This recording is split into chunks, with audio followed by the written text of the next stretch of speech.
Bonjour à toutes et à tous en direct depuis la campagne, une belle campagne autour de nous, depuis un des sommets de la Saône-et-Loire. Nous sommes à 593 mètres d'altitude. C'est la butte de Suin et Suienne. Et ici, on a une vue à 360 degrés avec un peu de vent. J'espère que le son est bon. Il n'y a pas trop de vent ici, vous voyez. Donc on a une vue magnifique sur une campagne de Saône-et-Loire, la France qu'on aime, celle des champs et des quelques forêts évidemment et quelques villages qui sont là-bas tout au fond. Donc on a une très jolie vue d'ici avec cette vue qui donne maintenant sur le Mâconnais, si vous connaissez, avec une série de petits villages éclairés par l'éclaircie ici. Et puis par ailleurs quelques nuages puisqu'on vient de subir une petite averse sur ce sommet situé en Saône-et-Loire. Hein. Nous sommes près de 600 mètres d'altitude. Alors c'est venté, hein, j'ai mis la bonnette pour essayer de couvrir un peu le son, j'espère que ça se passera bien au niveau du son.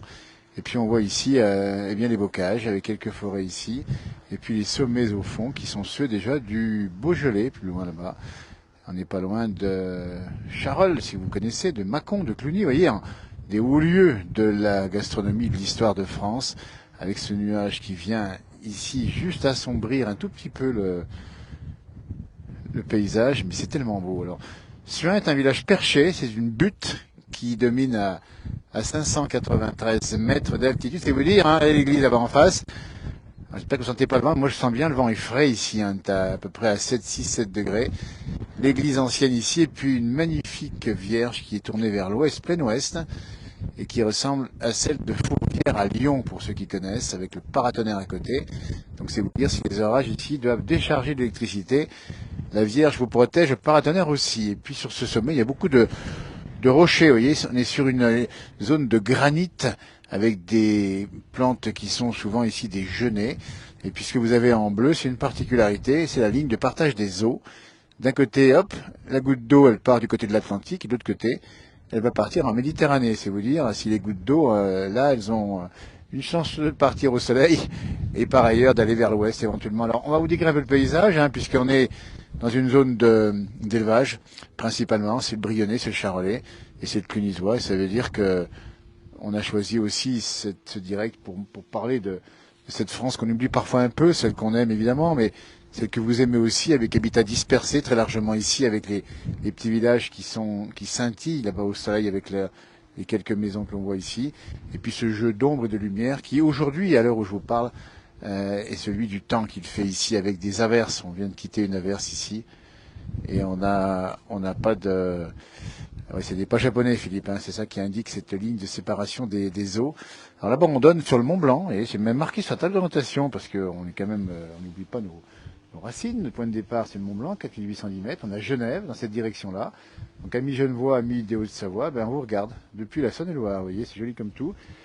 Et puis Mâcon, hein, ça aussi, c'est un haut lieu, évidemment. Hein. On ira aussi de temps en temps faire des petites tournées là-bas, voir un petit peu ce qui s'y passe au niveau des vignobles, et puis les sommets ici, qui sont pas très loin, la mer Boitier, vous voyez, qui est à 758 mètres d'altitude, hein, c'est quand même assez haut, vous voyez, Tramail, on connaît un petit peu les villages du coin, et puis Lyon, la Millonnais, c'est là-bas que ça se passe, avec juste en face, la capitale des Gaules, c'est vous dire si on est bien situé ici au niveau de la gastronomie, c'est beau. Hein.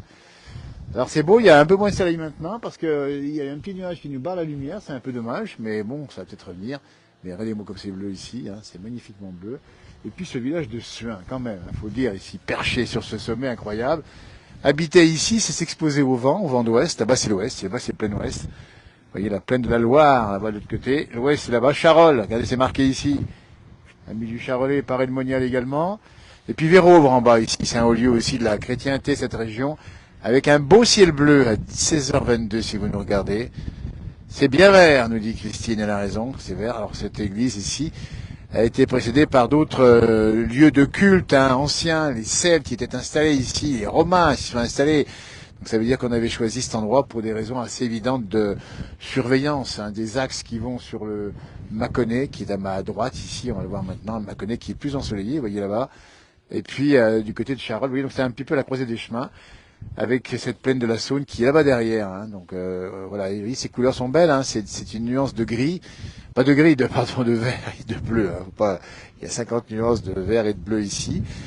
Avec cet oppidum, ce sommet, cet endroit un peu particulier, cette butte comme on l'appelle ici, et puis des forêts qui sont encore présentes sur les sommets. qui rappelle aussi l'activité économique du coin. On a longtemps vécu, et encore aujourd'hui l'agriculture, évidemment. L'élevage, c'est le charolais, c'est évidemment le bon steak charolais ici, et puis il y a des forêts qui aussi alimentent quelques revenus également. Il y a même quelqu'un qui est en train de débroussailler là-bas en bas. Vous voyez ces rochers où nous sommes ici, c'est impressionnant. Et puis cet endroit-là, il est plus au sommet, tiens, du Beaujolais. Tout à l'heure, j'ai pas indiqué, 1009 mètres, le Mont Saint-Rigaud, donc Clair des Hommes, pas très loin, qu'on va saluer au passage. Le col des Écharmeaux, c'est là-bas. Donc c'est des lieux de repos, de quiétude pour les vacanciers. C'est des lieux d'activité économique, évidemment, pour celles et ceux qui sont qui connaissent la région. Et alors, aller en vélo, bien sûr, en vélo c'est super sympa. Jean-François, nous sommes en Saône-et-Loire, nous sommes sur un des plus hauts sommets de Saône-et-Loire. C'est la butte de Suin, 593 mètres d'altitude, 6-7 degrés, il s'accueille avec le vent.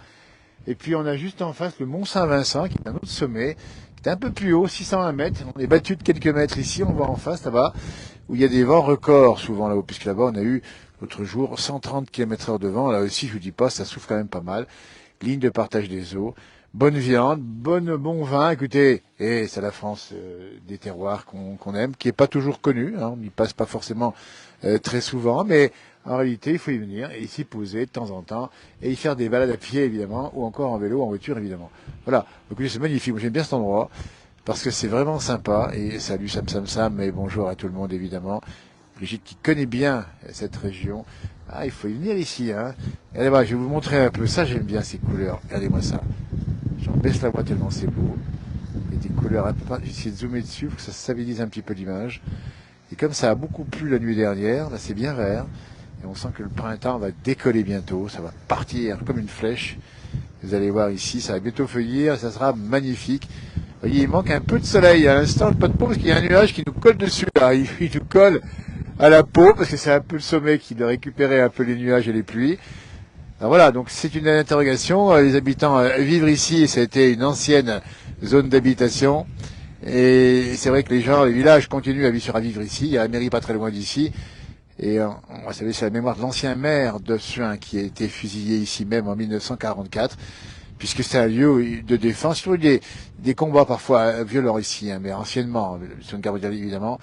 263 habitants dans la commune de Suin, nous dit Philippe, un frère jumeau qui me porte les informations comme ça, sur un plateau. Je t'en remercie, hein, parce que voilà, c'est ça qui est intéressant, c'est de faire cette découverte, parce que bon, on y est attaché pour différentes raisons, parce que c'est beau à voir, et c'est beau à vivre également.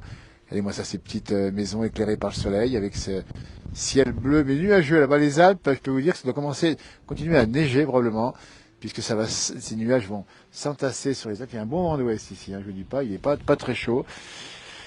Et on rappelle là-bas en face le Mont Blanc pour celles et ceux qui sont en manque. Gros bisous de Reims, nous dit Brigitte, on te retourne les bisous évidemment. Arthur, c'est 71, c'est la Saône-et-Loire. Arthur, il a raison. Arthur Jal du côté du Grand Bornand là-bas, qu'on connaît bien. Regardez, puis là-bas, on a encore d'autres villages. Et alors là, j'aime bien cette couleur. Il y a une espèce d'éclaircie là. Et je vous laisse respirer l'air frais que je sens ici. Et je vous l'offre avec ces campagnes reposantes. C'est des campagnes qui sont à vertu thérapeutique, ça soigne tout. Avec l'air pur, les bons produits, le calme. Suin, S-U-I-N, c'est le nom de ce petit village où nous sommes à près de 600 mètres d'altitude, un des plus hauts villages de Saône-et-Loire. Et après, le Mont Saint-Vincent, c'est Suin, à 593 mètres d'altitude. Je pas l'hiver, ici avec le vent d'ouest qui est ici, c'est pas tellement chaud, mais c'est tellement beau. Les habitants, ils vivent d'agriculture principalement. Voilà, merci de nous avoir suivis. On vous laisse passer une très belle fin de journée. Retrouvez ce soir Johan Guillermin, qui était absent hier soir, mais qui va revenir ce soir. D'autres publications, évidemment.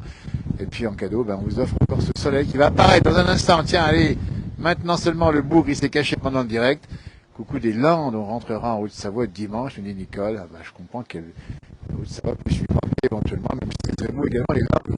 Le vent souffle, si j'avais un anémomètre, je vous dis pas, doit être à 80-90 km/h. Ça fait des rafales puissantes. On voit ici, elle brasse les arbres, et elle brasse les végétations qui sont là au sommet de cette colline butte de Suin. Voilà, écoutez, passez une bonne journée. Tout bientôt pour d'autres publications et d'autres directs sur cette page. Merci Brigitte, porte bien, tout bientôt. De vous revoir, paratonnerre, évidemment, la Vierge qui protège doublement ici. Normalement, quand on est ici, on ne risque pas grand-chose de la foudre. faudra quand même attention quand même, parce que sur un point rouge, ça attire. Et vous le savez, la foudre, voilà, là-bas c'est plus ensoleillé, c'est plus calme du côté du Mâconnais. Et on sait pourquoi aussi, il y a des bons vins là-bas, parce qu'ils sont à l'abri du vent. Et ils sont un peu plus exposés à la chaleur. Merci de nous avoir suivis, tout bientôt, belle soirée. Au revoir. Et merci pour le message. Au revoir à tous.